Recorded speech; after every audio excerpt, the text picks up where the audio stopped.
Hi everybody, welcome to another episode of Carolyn and Her Clothes. So as the title says, this is not a clothing haul or shopping haul, it's me looking for your advice.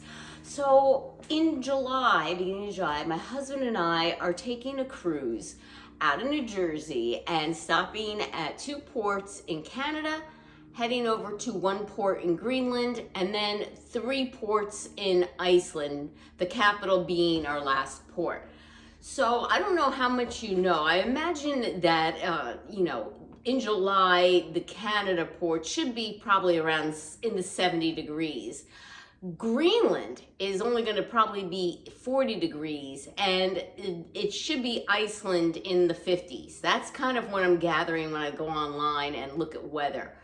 And I'm part of several Facebook groups, one being this particular cruise that goes back and forth, either out of New Jersey or out of Boston. And I did get a list from them of things that I'm going to need to pack and bring to me. And this is where I can use your help, because I am not an outdoorsy person at all.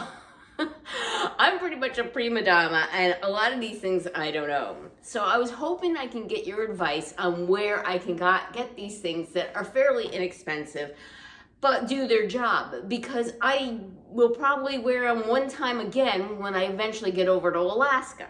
So here are the items that I was told that I really need to enjoy this trip. One is a pair of rain pants. Now I have a pair from Colombia saved on my Amazon wish list. I don't know if that is the best place for that to get those, and I think they're about $50. And again, I would never wear them one more time in my life. The next thing that I need is a rain jacket. Now I do have a rain jacket that I call it my vacation jacket, because that's the only time I ever wear it. So I'll bring that from home. The next thing that I was told to bring are fleece leggings. And I do not have fleece leggings, but I do have pairs that are highly recommended on Amazon, but they're $35 each. Isn't that a lot for fleece leggings?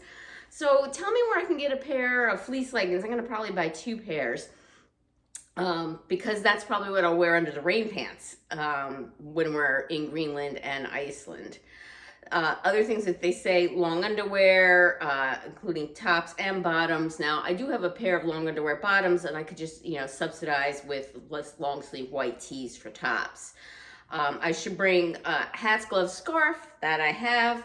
A packable puffer I don't have, and again, I don't want to spend a lot of money on this stuff. I have a big old puffer, but I don't have like a packable puffer, and to be honest with you, I can't go and bring my big old puffer because I'm going in July, which will be about like 90 here. So I'm kind of stuck here. Hiking boots. I have a pair that I have currently saved on my Amazon wish list for $50, and I'm thinking I should just get that, because I don't think I'm going to be able to get hiking boots that are waterproof for cheaper than that, unless you guys know of something. And the last thing I was told to get was a bug net for your face, because apparently they have like gnats there big time during the summer that will fly all over your face. No thanks. So, and I'm not quite sure what to Google for that or look up on Amazon for that, like one of the face bug net things to keep away the gnats. And yeah, I was hoping you guys can tell me where I can get the best deal on these items. We don't really have like thrift stores or anything like that in New Jersey, and like when you do, they're not going to be having these items. So I'm not quite sure, other than Amazon and potentially Walmart. I'm not sure. I haven't looked there yet. Like, what are a good price for these items, and where would you buy them if you probably wear them like one more time in your life other than this trip? All right, thank you again. I appreciate your support, and if you haven't liked or subscribed, please do, and please shoot me any links in the comments below. Take care, and until next time.